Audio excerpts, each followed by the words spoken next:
Hello guys, join me on this journey on how I made this delicious moi moi recipe. Come along. So I got all my items ready like hot pepper, onions, and just one tomato for this quantity of beans for my moi moi. And then I added everything into my blender, added some water and blended all together, to the paste which I want, to the level which I want. You could make it either very smooth or a little bit rough, but depends on choice anyway. So I made it to this level which I wanted it to be, and then I poured it into a place where I'm going to be adding. Then I placed an empty pot on the stove, added some oil into the pot, then some chopped onions, or you can make it sliced or chopped, into my hot oil, and then I fried for a little bit.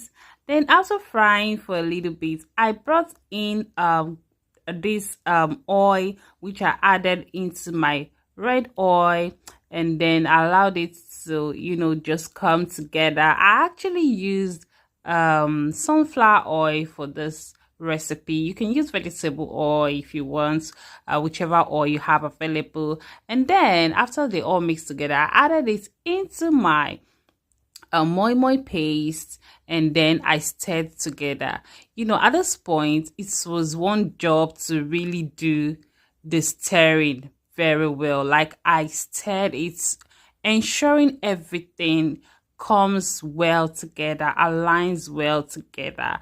I mixed it up. You have to give this particular time. You have to give this particular part enough time to mix up well. And then I brought in some fish which I had boiled earlier. I just took one piece of the fish and then I placed it in my plate. I brought also my fish stock which I added into my moi moi paste, and then mixed very well, mixed them up very well together.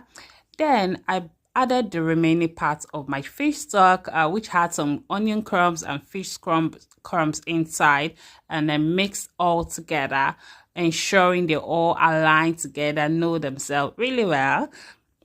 Then I brought in my other ingredients into my paste after stirring for quite some time. Making sure the consistency I want this to be light, exactly the way I want. Then I added my curry and then my seasoning into my moi moi paste, and of course some salt to taste into my moi moi paste. And then I mix all